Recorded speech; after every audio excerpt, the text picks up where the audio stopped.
Good evening and welcome to Sportszone. I'm your host, Mackenzie Freeman. And this past weekend, we had a full weekend of UNT softball as they just competed in the James B. Memorial. And here to recap those games with me, it's going to be Matthew Watson and Julian Lofgren.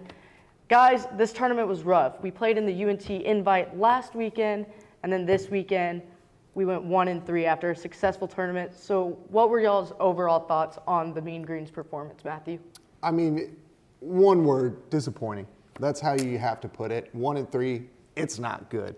The only game that they performed really well is their ace.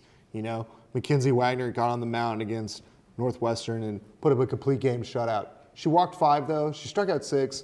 That's pretty good performance, especially whenever you hold the team to 0. But then after that, it's just loose change thrown here and there. Right. I mean, 3-9. Yeah, you came in, didn't do well. That's what happened. You came in, got 3-2. Loss. Like, that was the end of the game after that third inning, I think, when they went up 3-2, because I believe Mackenzie Childers came in and walked 5. Can't walk people. Right. And Julian, what were your thoughts on the Mean Green's performance? Yeah, kind of what he said. I feel the first game we came out and absolutely dominated Northwestern, and then it was kind of just downhill the rest of the weekend. We're just inconsistent at the plate, unable to capitalize on opportunities. And I mean, beside from that first game, it's really hard to find a green spot to look at that you can point at for the team. Right, and then you look at the first Northwestern game, we win 7-0. Mackenzie Wagner has a decent outing, as you mentioned, threw some walks, but still able to get the win. And then the second time we play them, we lose 3-9. So, Julian, what went wrong in that second Northwestern game? I think one, just our consistency at the plate was just not there, and we were just unable to truly do anything at the plate. I mean, we had pitching that kept us in the game for the most part, but then towards the end, we were just inconsistent and just unable to keep ourselves in the game. And Northwestern just kind of started to pull away, and then at this point, it was, I want to say, like an 8-3 game, and we're just kind of sitting there in the second inning and just we're kind of getting blown out of the water. So just inconsistency at the plate and then just unable to keep our pitchers in the game. Right. And Matthew, what were your thoughts? I mean, he hit the nail on the head right there. They were very good at the plate in the first 2 innings, and then that just disappeared. And Northwestern was like, okay, we'll just get better at the plate, and then they just started hitting the ball. And walks, people. I can't stress it enough. If you walk 5 people and you give up, I think, 4 times a bad pitch? Or I don't know what they call it. It's a balk in baseball. That's what it is in softball, right? You can't do that on the mound. You're not going to succeed. You're not going to find success. And that's what happened, 9-3. Right. And then against Auburn, we lost 0-8. It was a very rough performance for the Mean Green. Did y'all expect us to be shut out, or did you think UNT would get a couple of runs in and maybe not necessarily win the game, but at least put something on the scoreboard? Matthew? Actually, yeah, I expected a rough outing by the team. I mean, they're facing an SEC Pitcher of the Year, Maddie Pinta. It's going to be rough whenever you're facing a top 25 team and you're just not of that caliber. That's just going to happen, people. It's just facts of life, especially whenever you face a team that's just better than you. And that's what happened. They ran into a buzzsaw. Right.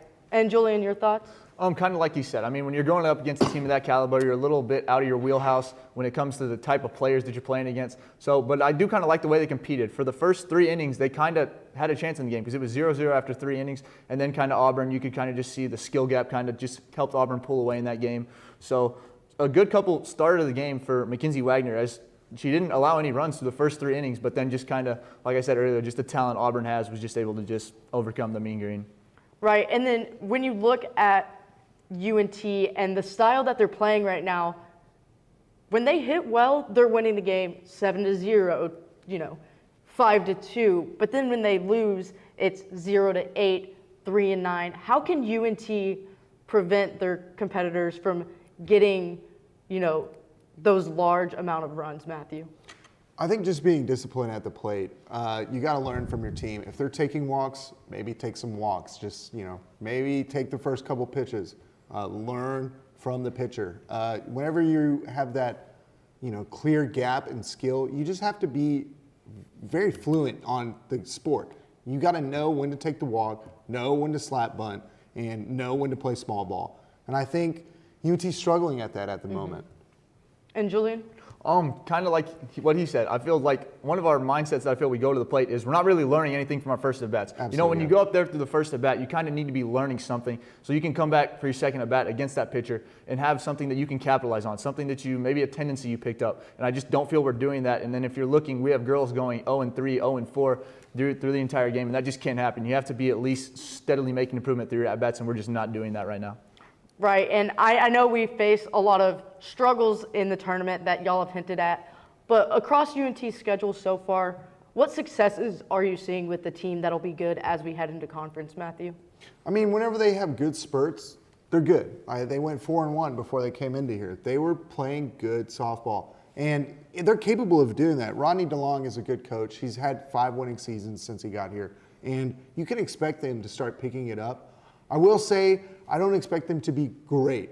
They are a good team, but they don't scream great. When you go 1-3, especially up against a relative, I would say, quiet name like South Carolina Upstate, you lose to them twice, that's just not good. Yeah, I kind of like he said, I don't think there's a whole lot of good things to look at from the tournament. I do think one thing, Skylar Savage did have a pretty good outing in her game against South Carolina Upstate. Mm-hmm. But I mean, other than that and her Mackenzie Wagner, it's kind of really hard to find a positive spot to look at from the tournament. I guess you could maybe say it's good to kind of see how we fared against Auburn, to kind of see how we are compared when we go up against competition like that. But I mean, other than those, I don't really know if there's really a positive outlook you can make from that tournament. Right, and Julian, I like how you hinted at the competition with Auburn, because UNT, they've been stacking their schedule against some really good teams. We've played Arizona, we've played Missouri, we've played, some other good mid-major teams like North Dakota State. And even though those are rough performances, I would say that I think it's good competition. So how important is it for UNT to be playing those Power 5 schools early in the season? I think it's actually super important. I kind of look to kind of like college football when you see the Ohio States and those kind of teams. They stack. They don't really want to just play like these FCS teams that they're just going to blow out by 60. They try to put like an Oregon, a Washington, a big time team so they can kind of see where they are at the beginning of the season, because that's where you figure out what you need to really work on, what the struggles of the team are, stuff that could maybe end up haunting you down the line. So I think it's really good that we're kind of stacking the schedule early and seeing what flaws we can maybe get ironed out. So maybe towards the end of the season, we're playing a lot better solid softball. And Matthew, what are your thoughts? Whenever you compare Power 5 and non-Power 5, you're looking at teams that it's just a clear advantage on the roster. So whenever that's the case, you have to build a winning, foundation. And I just look at somebody near here, DBU baseball. They have been dominant in that sport for quite a while because they have a winning foundation.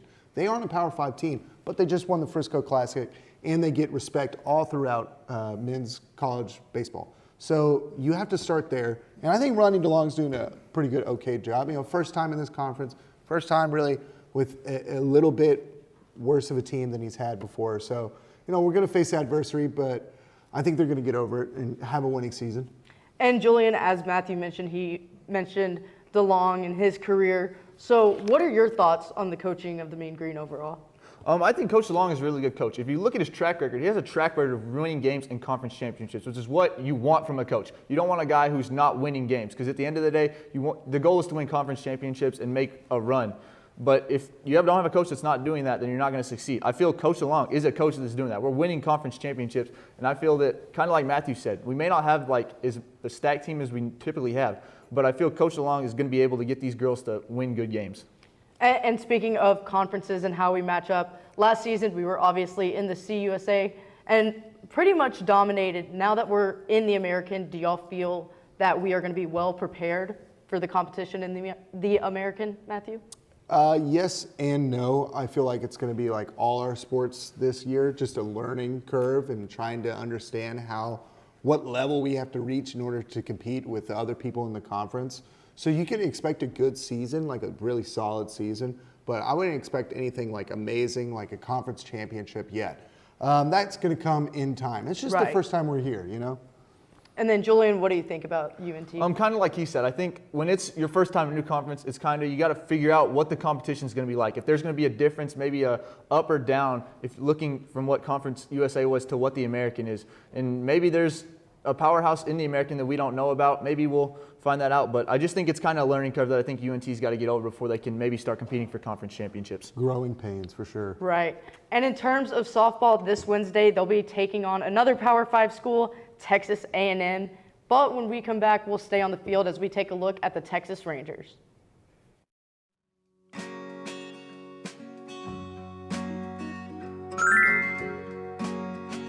I'm here to rescue you. Oh, my prince. No so fast.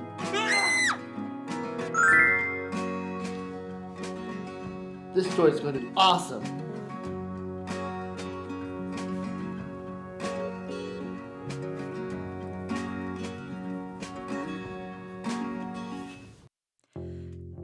Did you know you have access to video equipment like DVDs, video games, and cameras? That's right, you do.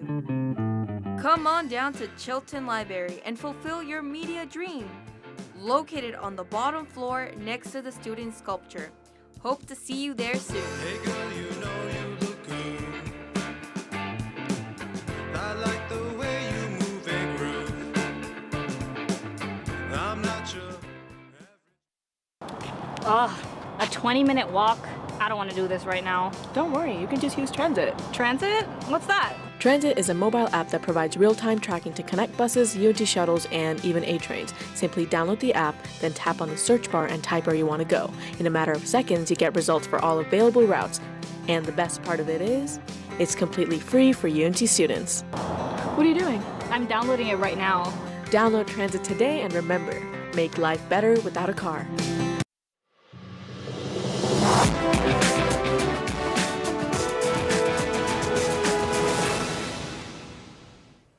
Welcome back to Sportszone. As we talked about in the last segment, we were talking about some softball, but now we're going to take a look at some Texas Rangers baseball as they are in their spring training. And here to talk about some of those spring training games over the weekend with me is Gabby Pippins and Nash Lowry.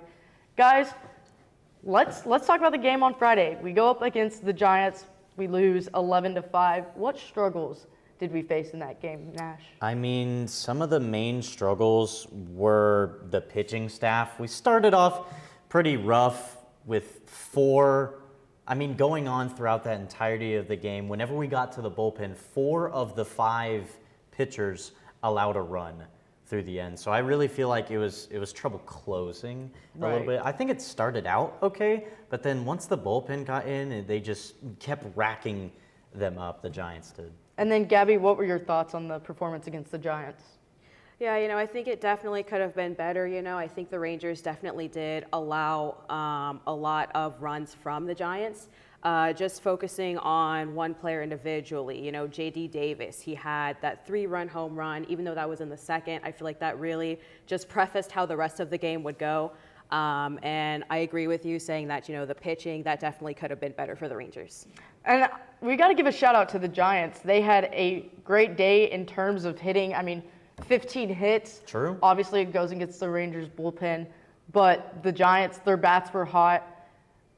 Do you think, it came down to the bullpen, or do you think the Giants just had a really good day, Nash? The Giants are it's pretty much the Giants having a good day. Every team has their games in spring training where they go absolute beast mode. Trust me, we'll get to that in just one game. But I feel like the Rangers didn't lose this one. The Giants won it. Yeah, I agree. I don't really think the Rangers did too much to make it a bad game, so to speak. There were just a lot of really crucial plays from the Giants, and I think they just outplayed the Rangers in this instance. It was a warm-up game, really. Right. And Nash, I would totally agree with you because the Rangers, they still scored 5. In a normal baseball game, especially, now with where we're at in season and with the pitch clock and all of that, scores have gone up. But scoring 5 runs is pretty decent, I feel like. Yeah, definitely. That's really no bad performance. The only thing you'd be able to take away from it is the bullpen performance. But, that's neither here nor there. Moving on to the next game, it was a big blowout. The Rangers crushed the White Sox 14-3. The score says the positives itself. But, Gabby, what positives did you see out of that game? Oh, I was definitely really impressed with Wyatt Langford. That number 2 prospect, he was really able to show what he's made of there. Not only did he have 2 home runs, one was a 2-run and one was a 3-run. Just really great moves from him. And also Jared Walsh. Right. You know, he also did really well. He had a 2-run home run, a walk, 2 RBIs. So I think it was just a really great Rangers performance, and that's a really great way to bounce back from the previous game. Yeah, Right. and Langford had 5 RBIs to go with those 2 home runs. Wow. I think he's all right. Like, what are you talking about, man? Yeah. So Wyatt Langford, right? He's the 4th overall picked in the draft. He played 3 seasons with the Florida Gators, went to the College World Series, only Right. lost to Paul Skeens, the number 1 overall draft there. Who kind was of just two-way casually pitcher. throwing 102 the You other know, day. like Pittsburgh Pirates, you know, yeah. Will the 102 really amount to anything for the Pirates? We'll see. Andrew McCutcheon playing in his 23rd season. That's not true, but he's about 40,000 years old. But anyway, he was first-team All-American, first-team All-Tournament for that World Series game. Really, he blitzed through the minor leagues, you know, jumped from low A to high A, then single A to double A. It's like the Rangers was like, dang, this kid really just doesn't mess up. You know, Right. I think it's kind of similar to Carter because we saw in a few of those games, he played left field and Carter plays left field, right? And we saw Carter go up through the farm and we Right. were like, dude, who is this kid? How have we had this kid the whole time? Same thing with Langford, except he's a number 4 overall pick, so we kind of expected it. But I don't think we expected him to bat .405 in his time with the Rough Riders. Right. And not only in the game did he have 5 RBI, he hit 2 home runs in that game up against the White Sox. Yeah. Gabby, I felt like we were watching, you know, the World Series Texas Rangers with how hot the bats were. Can you just speak on that a little bit? Yeah, definitely. I mean, like I said, there were great performances from the Rangers. They definitely were able to, you know, bounce back from the previous performance. And I think they were also able to improve on their pitching as well. You know, talking about the bullpen, I think John Gray did an excellent job. You know, he pitched for 3 innings. He had a hit and no earned runs. Right. So he had a 0 ERA, which I'm pretty sure is perfect, right? Yeah. Yeah, so I feel like I said, wonderful way to come back from what happened. And I'm just really excited as a Rangers fan to see what they can accomplish, you know, because these are just the spring training games. Like, Right. it's not even regular season yet, and we're already having these blowout wins. So Right. It does, I will say, it does kind of give a little like key in, a little insight just to how crazy the Rangers are whenever Right. it comes to like scoring and runs, you know what I'm saying? Absolutely. But, you know, White Sox had 2 hits over 6 innings of play. And the Rangers, one of the main reasons they were able to get so far into the playoffs is because they know how to grasp and clutch on to 1 inning. Baseball Right. is a game of runs. Duh. But like, you know what I'm saying? It's a game of tempo. Whoever controls the tempo Right. is in control. Right. And the Rangers, I feel, are the best team in the MLB at really capitalizing on that. Right. And a lot of that has to do with Bruce Bochy and just how great Exactly. he is and all that. But as we move on to the next game, it was 5-2. Rangers lost. They had a rough first inning, but what were your thoughts on the game, Gabby?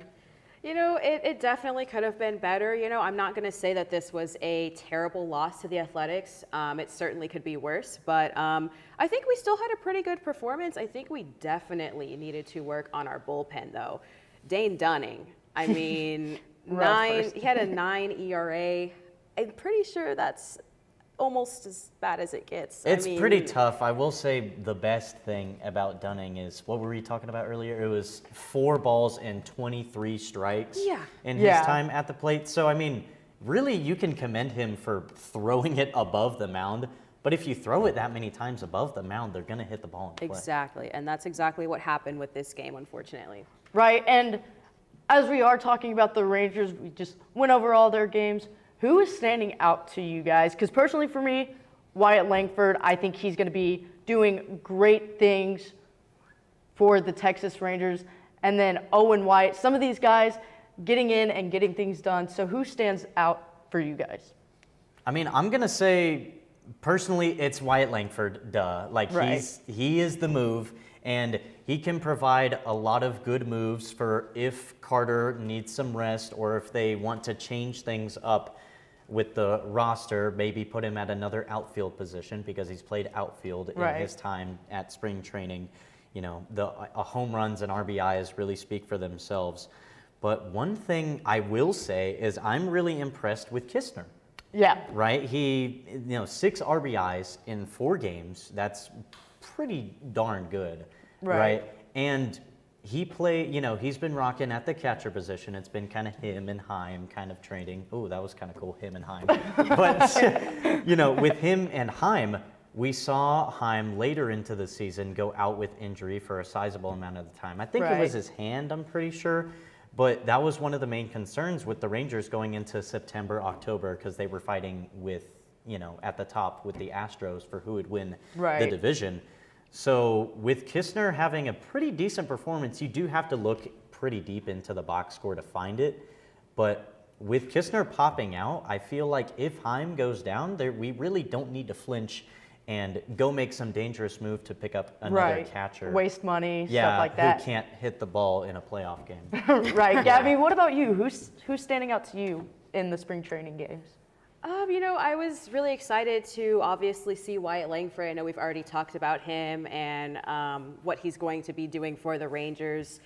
Just overall excitement for his performance. But I also really liked seeing Kirby Yates.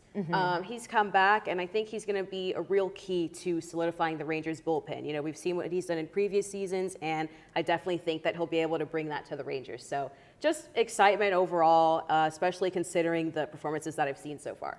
Right, and the Rangers team ERA is currently sitting at a 3.72. Do you guys think we see that go up or down once the season starts, Nash? I reckon we're going to see it go up. It's not going to be like the most drastic change of all time, but one of the main struggles is that the team started off pretty bad with their bullpen, but then as the season went on, they got better and better, and they won the chip. Right, and the Rangers may have not had the best weekend, but when we come back, we'll talk about two UNT programs that ended the weekend with the W.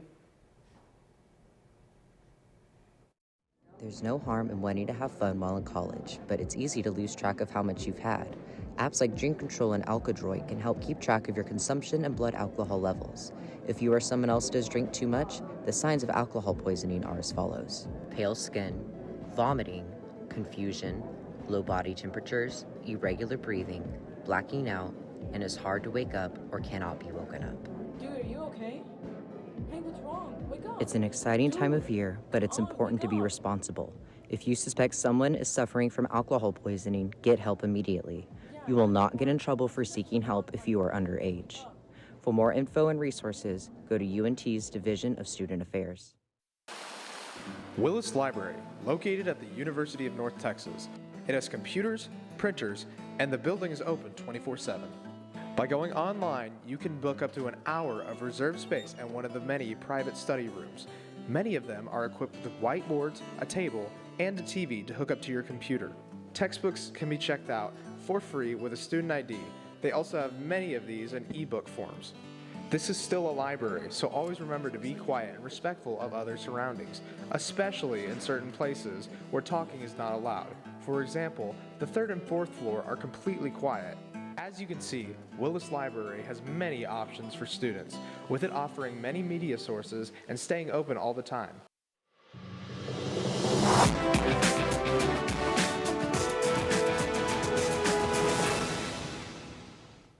Welcome back to Sportszone. I'm your host, Mackenzie Freeman, and as you all know, it's March, so it would be a crime if we weren't talking about basketball. And we're going to look at UNT men's and women's basketball, and here to talk about those games with me is going to be Mason Brenham and Lidiana Reyes. Guys, we're going to start off with the men's game here. They took a big win up against East Carolina. Why do y'all think the Mean Green got this win, Lidiana? So I think one of the big reasons on why they got this win is because they had Reuben Jones and John Buggs the third. When they played them last time, those two players were out, and so now they're both back healthy. I expected this game to be a really close battle. Right. But I mean, we saw it was really like UNT was above, but yeah, I think they did really good overall. And Mason, what about your thoughts well, on the I game? kind of think going into this game, like Lidiana said, it was going to be one of those kind of back knockout, drag-out brawl games. But as the game went on, it started to become the blowout that it eventually did. And I think, honestly, that came into a lot because of the offense. I mean, the team shot 51 from the field, 46 from 3, 13 of 15 from the free throw line. And just you had 3 guys putting up over 16 points. That's an offense that's going to win you games. Right, and obviously you hinted on it, Mason. UNT just had an overall well-rounded game. They shot well. They doubled East Carolina in rebounds with 19 to 36. Overall, I just felt like this was the Mean Green's game to win. So, Lydiana, what successes did you see out of the Mean Green? Yeah, so I saw a lot of success. I mean, we had 5 guys who went to double figures. So they did really well. A lot of guys that came up off the bench that really did a good job. And Mason? Well, kind of like you said with the rebounds, I think rebounding is one of those games that a lot of people don't necessarily look into, but it is important for a game. But also just offense was great. The defense played well. And going into those rebounds also, second chance points is also a big thing. So for the team who had 17 second chance points off of those offensive rebounds, that really kind of led them getting into the game.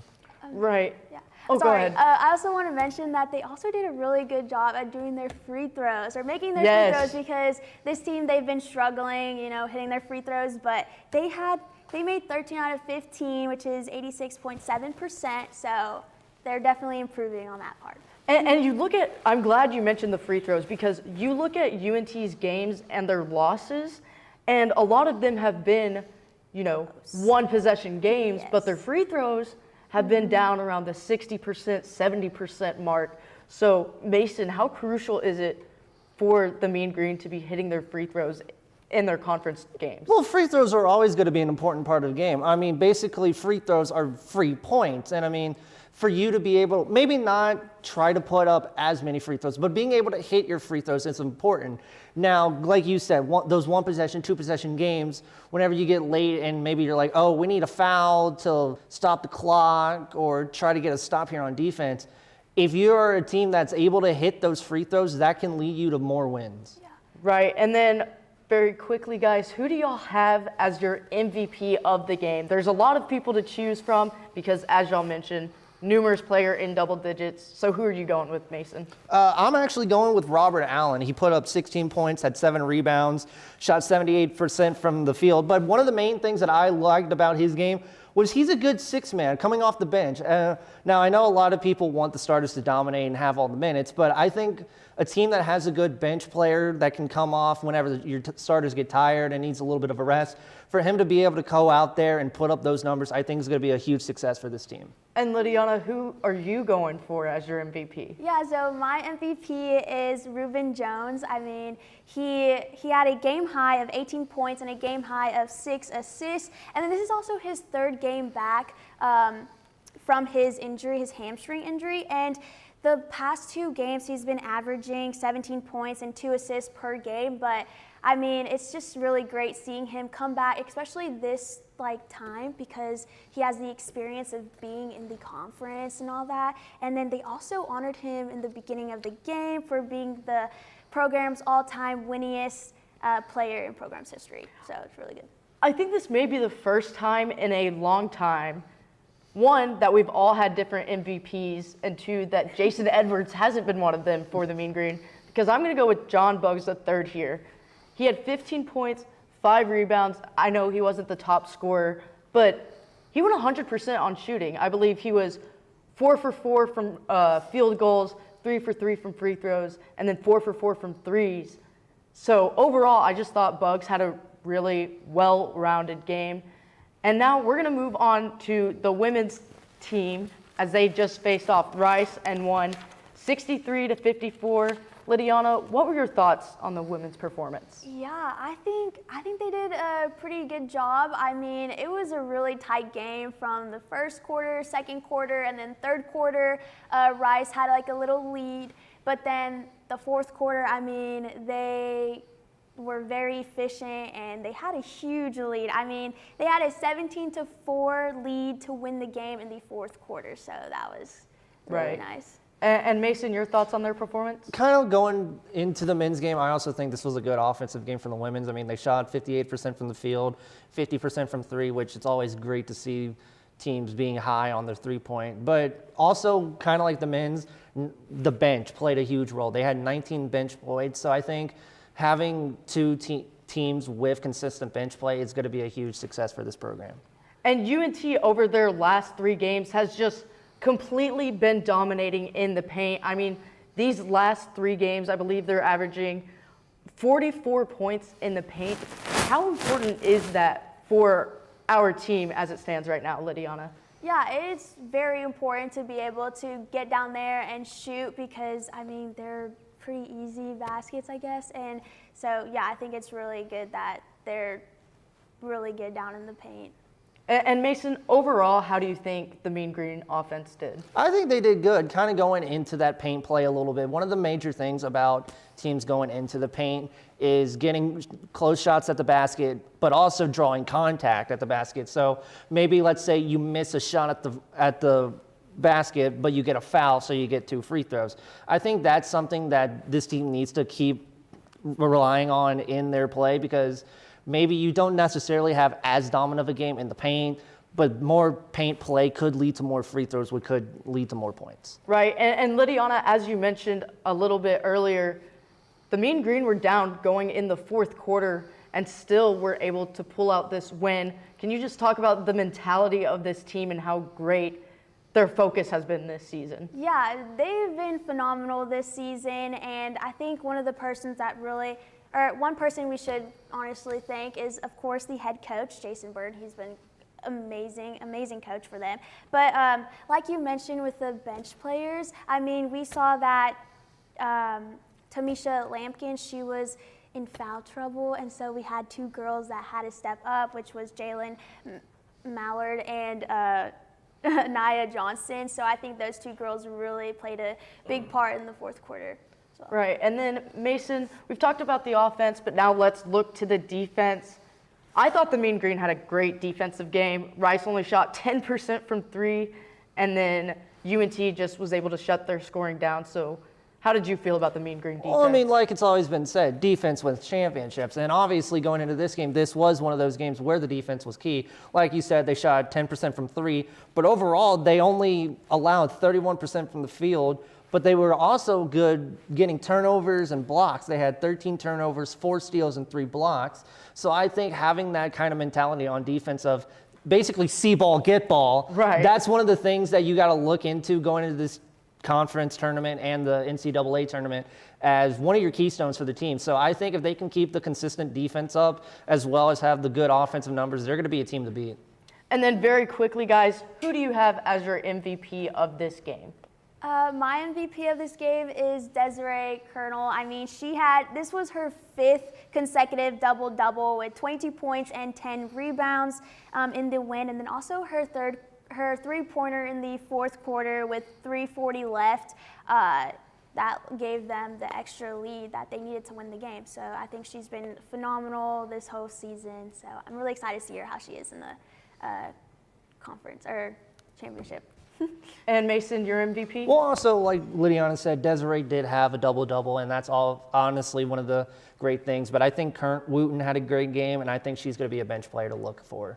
Right, and tomorrow the Mean Green have a very important game at home at the Super Pit as they take on Rice. And when we come back, we'll take a look at NCAA basketball as a whole. On your credit hours, got more time on your hands this winter? Then you need to sign up for winter sessions. Do not delay, sign up today. Visit registration.unt.edu/winter session for more information or see your advisor. Good evening, my name is Amanda Hasbell and I'm joining you here today in the Union Parking Garage. Today we're going to be going over how to drive safely in the parking garage. Let's go see. Oh my god, this girl just got hit by a car. Let's go see what happened. Ma'am, are you okay? Are you okay? Did you see that lady hit me with a car? Yeah, we did. I got it all on video.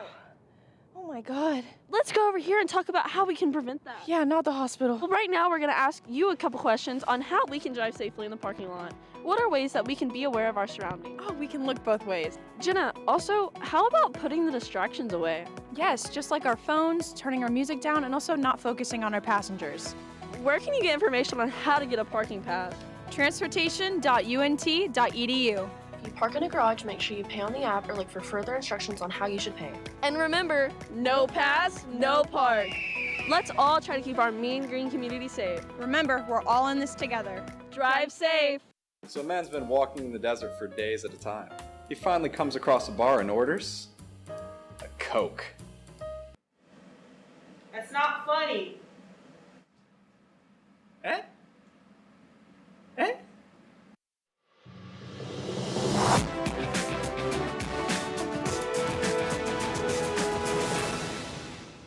Welcome back to Sports Zone. We're here to talk about some NCAA women's basketball, as last week we looked at the men's side. So now, as we take a look at the women's side, I have Hunter Paris and Gabe Ive to talk about how the conferences are shaping up. So guys, we're going to start with the SEC here. Gabe, who do you have winning the SEC tournament?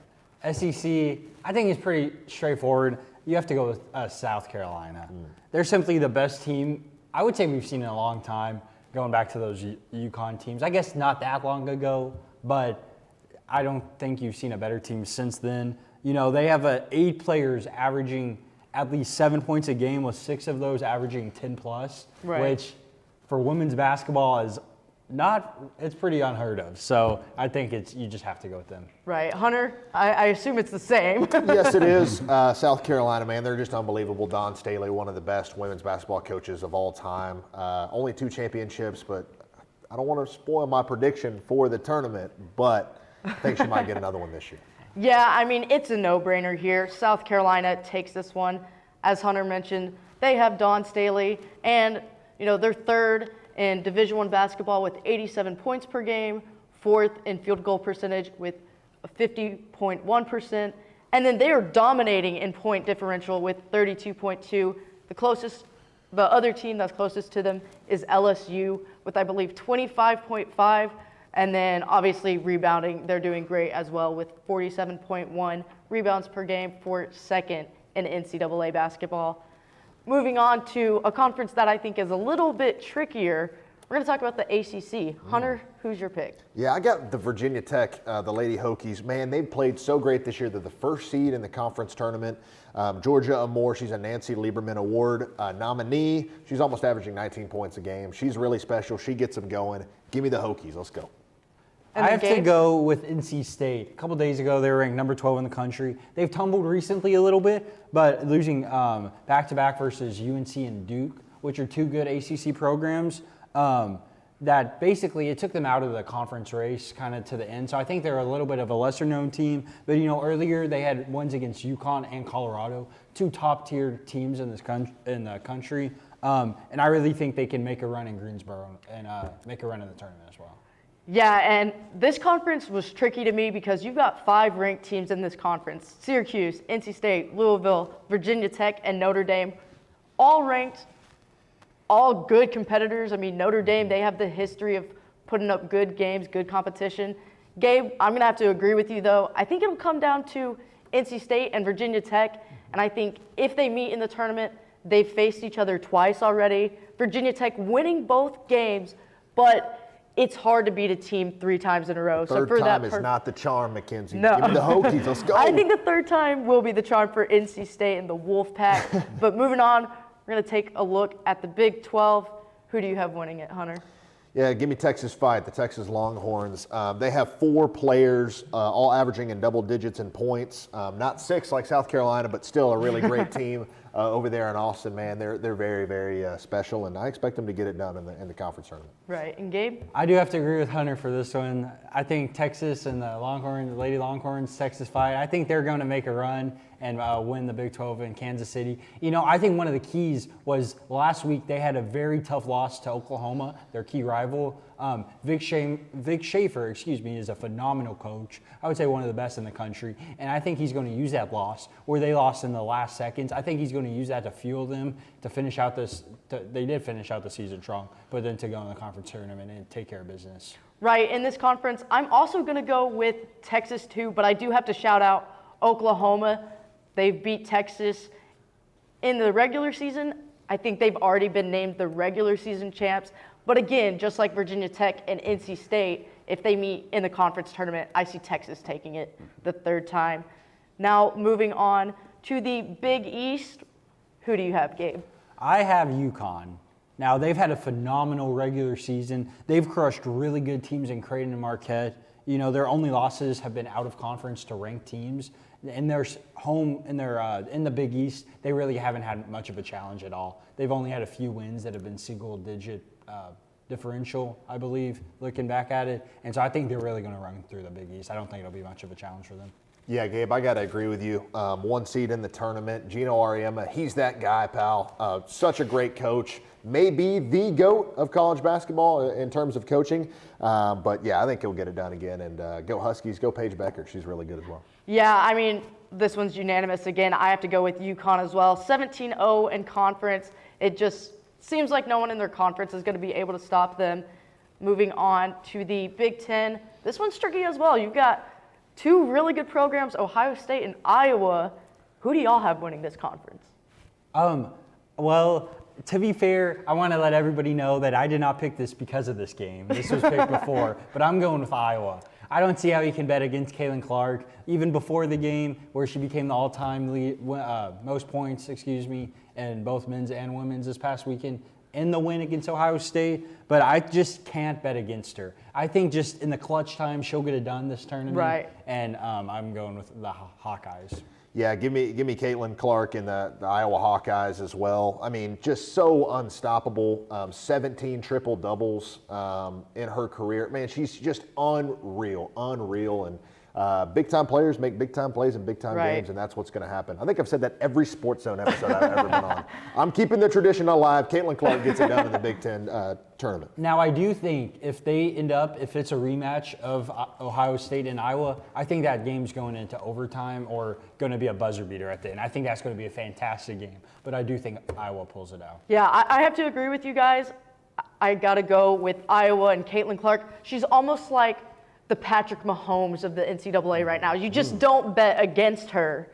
And so I compared her to LeBron James earlier today. She may not have the best team around her, but because of her, it's hard to say that they'll lose when it comes to the conference tournament. 100%. And moving on to the Pac-12, Hunter, who you got? Fight on, baby. USC. I've been to 2 USC football games this past year. First of all, their band is amazing. That's not the reason why they're going to win the women's basketball tournament. They're just so good. Be. Juju Watkins, 27 points a game this year. She's absolutely unbelievable. They got Bronny on the men's team, but Juju Watkins is probably the best basketball player that they have on campus right now. She's unbelievable. Fight on, baby. Let's go. Gabe, who are you going with? You look at some pretty great teams in USC. Stanford, I would say, is one of them. I got to go with UCLA, though. They're coming off a hot streak. They've won their past 5 or 6 games. I believe 6 games now this Saturday. And then they have an offense that can just turn it on at any time. Against Oregon State, they had a game, I believe, a couple weeks back against them where they hit 3 or 4 shots in the last 20 seconds alone. It was an epic ending. It just really convinced me in their offense. In general, their will to get it done. While Stanford did blow them out as to why I think that Stanford could be a major factor, I don't think their coach, I don't think UCLA lets that happen again. And so I think they'll get the job done in their conference tournament. This may be the first conference that we've all had different teams. I'm going to go with Stanford here. I like the Cameron Brink and Kiki duo. They're just lethal. I know that Cameron Brink dominates defensively, and as they say, defense wins championships. So give me Stanford to take the Pac-12. And moving on to the Mean Greens Conference, or the American, who do y'all have winning it? That's a pretty good summing it up, saying Mean Green. I'm going with the Mean Green as well. I think Coach Burden and Mean Green have played multiple overtime games.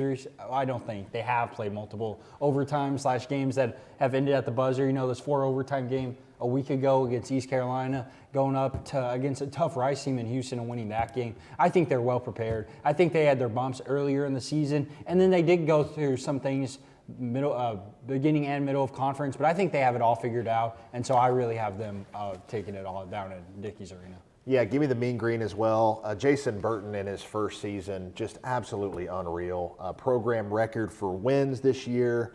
Man, they're just so special. Just so fun to watch. Desiree Colonel, Tamisha Lampkin, the two-headed monster there. But they're so well-rounded in every aspect of their basketball team.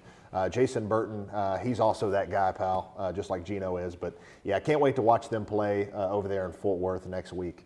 Yeah, I'm going to go with the Mean Green here as well. And honestly, it's because of that UAB game. Yeah. The first time they played, it was pretty close. The Mean Green got it done. But then the Mean Green completely dominated. And since then, I think they've been on a tear. Tomorrow, they have a big game ahead of them. Do y'all see them winning the game at home tomorrow? I think they take care of business. I think they get it done. I think it's going to be a bigger crowd. I think everybody's doing a great job to get a great crowd to come out there tomorrow. I think Desiree Colonel loves playing in front of those type of crowds. Samisha Lampkin. I think they're going to have big games tomorrow night, and they're going to get it done. Yeah, I 100% agree. And the Super Pit's going to be rocking as it has all season long. They're going to get it going. And one quick shout out, the California Baptist women's basketball team is going to the Sweet 16 this year. Shout out to the Lancers. Shout out to Riverside, California. Stand up, baby. Well, Hunter, I think you may have to place a bet on that. And speaking of betting, when we come back, we'll get our analyst takes on sports gambling. The do's and don'ts of the Pole Rec Center. See that man over there? Please do not hog weights. Instead, do this.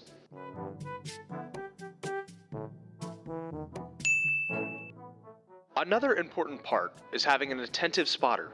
See, here is an example of a non-attentive spotter. Instead, do this.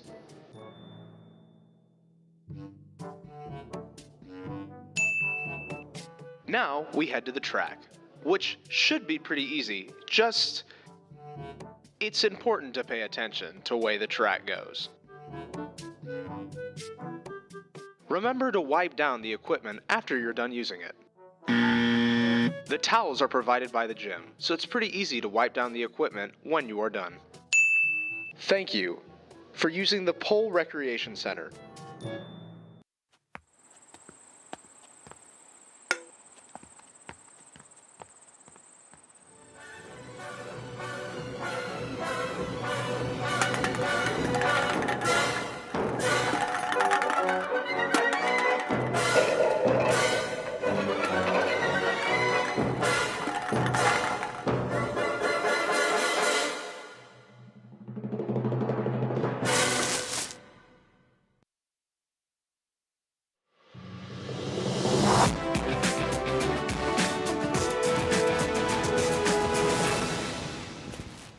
Good evening and welcome back to Sportszone. I'm your host, Mackenzie Freeman, and we're here to talk about some sports gambling, and here to talk about it with me is Adam C. and Steven Lucero. Guys, I know this is more of a heavy hitter subject, but it's a popular one right now. So Steven, what are your thoughts on sports gambling? Yeah, I think it's something that's here to stay. You know, it's whether we like it or not, it's going to be a part of the game. So, you know, for better or for worse, you know, there's a lot. It's a heavy thing, like you said, but, you know, it's definitely, I think, something that's here to stay. And Adam, your thoughts? I agree. Sports gambling, it's here to stay. It blew up, and now people are going to have a lot of freedom to blow their inheritance on parlays. And, you know, looking at the fan side of it, because obviously we're not players or part of a team right now, how do you think the access to apps such as Prize Picks, Bet, MGM, and stuff like that has affected how fans watch sports? Well, now they watch it praying that they can get the over, quite frankly. I mean, let's be honest, people are going to bet on the Pacers of all teams to hit the over with Benedict Mathurin or something. And it never works. They get upset about it, and then they blame the players. I mean, you know, we've watched before. ESPN has a bad beat segment for a reason. Mm-hmm. I mean, fans are going to get really into gambling. They already have. I mean, hey, I can't judge them. I did too. So. But, you know, that's neither here nor there. Right. Steven? Yeah, for sure. It's just something that it's part of it. And especially, like, I think, like you said, with the players, because, you know, they blame the players for it. And it's like, at the same time, they're playing to win games. They're not worried about your parlay. So it's tough because especially some of the threats that players have received. We've seen this even with, like, fantasy football. Right. And that's just something you really hate to see. But, you know, it's going to be a part of it when people are that invested in, you know, in their betting. Right. And speaking of people being invested, Mark Cuban is very invested in the sports gambling scene. As we know, he sold the Mavericks to a Las Vegas owner.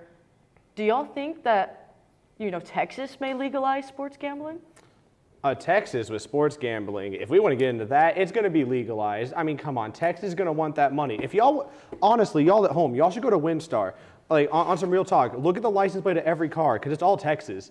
And eventually, Texas is going to want that money with them. There's a reason that WinStar does not want it legalized in Texas. It's because they want the Texas money. And eventually, they're going to bring it here. Because Mark Cuban, He didn't sell it for no reason. I think he wants his own version of the Vegas Golden Knights. He wants the fans to be able to make a parlay from their seat before the game starts. And I think that's eventually what it's going to lead to. And we're going to have our own version of Vegas here in Dallas. Stephen, what are your thoughts? Yeah, that's exactly. I mean, Mark Cuban, he's playing chess here. He knew exactly what he was doing by selling the majority stake. You know, he gets to stay around the team. He's still in charge of basketball operations. But this family, you know, they have influence. They obviously, like you said, from Vegas, that's where they made, you know, their fortune. They're going to have a lot of influence, especially for lawmakers. You know, this has been something that's talked about for years now. And, you know, I think that's going to be the goal for him to, you know, open a resort. He wants a new arena too. And eventually, you know, for sports betting and betting really and just gambling in general to be a big part of the Dallas scene. Can we actually talk about that deal for a second? Okay, because here's my opinion, right? He pulled the biggest fleece that I have ever seen because he sells the team. I forgot how much, like a lot, a lot, way more money than I'll ever see. And he sold it, and he still gets to basically maintain control. He's just not called owner. And the other thing is, for one, he pulled off a fleece, and also I think eventually, again, it'll have to be legalized. Because sports gambling is getting so up, and honestly, we're going to reach a point because it's Texas. We love football. Right. College football in Texas is going to start getting bets, and that's when it's going to get fun. People betting the over on Texas TCU of all things. Right. And obviously, there's a sports scene in Vegas, so obviously that's a hot spot for sports gambling. Do you think, you know, if sports gambling becomes legal in Texas, you may see other owners and other GMs trying to push for casinos to be around their organization, like let's say Nashville? Yeah, I think so, because I mean it's revenue for them, and it's you know, for better or worse. I think, you know, when we're talking about the integrity of the game, that's probably one of the main issues that comes up. And for them, it's more money, it's more revenue, it's more, you know, people coming here, staying here. It's a whole resort that Mark Cuban has planned, and I don't see why other owners wouldn't want to follow suit. And I think the thing that really concerns me with that when it comes to sports gambling is once the leagues start getting too invested and the teams start getting too invested, that opens the door to fixing games. I know I probably sound crazy, but I really think at a certain point, that point definitely makes sense. At a certain point, let's say like 10, 15 years down the road, whenever every team gets a gambling resort of their own, then we're going to start seeing a lot more of Tim Donahue's in the NBA. Right. And football, you know, when are their refs going to start turning on trying to get some money? I don't know. I don't mind the idea of sports gambling. I mean, hey, listen, I do stocks. That's just white-collar gambling. And if I'm being honest, like, I can't critique it that much, but I don't think it has a good effect on the sports. Integrity. Like he said, you're going to lose the integrity of it after a while. So what would be your solutions to allow for sports gambling, but keep the teams separate? What would your solution be? You would have to do a lot of regulations that I don't even know if you could uphold that are necessarily feasible. Because, for example, the NFL's punishment for Calvin Ridley, for him gambling on a team when he wasn't even playing. He was sitting at home on mental health leave, and he got suspended for a whole year. So they're already kind of strict on it. Right. But I don't know how much more feasible you can get it once the resorts start popping up, because the Vegas Golden Knights have it, and Mark Cuban, like, I mean, he said it himself in frontofficesports.com. If you want to go find that article, he basically wants his own version of the Vegas Golden Knights. Right. Like, so, and I think eventually you're just going to lead to bad integrity, and you have to do a lot of background checks on refs. I really think that any ref after that point will have to basically, you have to do background checks. Right. Do they have gambling accounts? Look for everything. Look for every email they have, every burner, every Twitter account they have, if you really want to go that far. That one ref a couple years ago with the burner Twitter. Yes. I love Twitter burner accounts. I think more players should do them. Kevin Durant is really good at them, by the way. But like, seriously, I don't know if you have anything feasible to stop it, except just don't have sports gambling. But that's never going to happen. Stephen, do you think there is a way to regulate it? That way, you know, the teams stay separate from the casino revenue? Yeah, I think the main thing is just keeping, you know, like you said, it's going to be tough, but I think the main thing is just keeping the players away from it. Keeping the players, coaches, anyone actually associated with the team, I think it's got to be strictly off limits, you know, especially within their sport. You talked about Calvin Ridley. The NFL is very strict on this, and they actually raised their punishments to, I believe, 2 years now if they're caught to a certain degree. So I think that's got to be the main thing. Just having a strict line that players and coaches simply cannot cross. Right, and I guess that gets into our next point, talking about players. You already hinted towards Calvin Ridley and his punishment. Do y'all think that athletes should not be allowed to bet at all? Or let's say an NFL player bets on an NBA game. Do y'all think that should be allowed? Okay, so all I'm going to say, they can bet on anything that is not their sport. All right, that's how I see it, because at that point, it doesn't matter. If Dak Prescott wants to bet on the Indiana Pacers going to the finals, sure, he can do that. But once he starts getting to his own sport, starts betting on his team, the way I see it, you could fall into a Black Sox situation in the future. Right. And if that were to happen now, you would never hear the end of it because of how quick news gets around. So I personally think just keep it. Basically, baseball players cannot bet on baseball. It would just essentially be you cannot bet on your own sport, and that's that. No exceptions. 2-year ban. Steven, what about you? I think that's a good point. Like, I mean, I think you'd like it to be a reality where players, stay away from it, but it's not going to happen. I think that's just a bit of an overstep by, any league to ban them from anything else. But like you said, if it's your sport, if it's your league, just stay out of it. Right, and we'll have to see where Texas and sports gambling go on in the next few years. But thank you guys for tuning into Sportszone tonight. Be sure to follow us on our socials at NTTV Sports, and be sure to keep those TVs on as nightly news starts here in just a couple of minutes.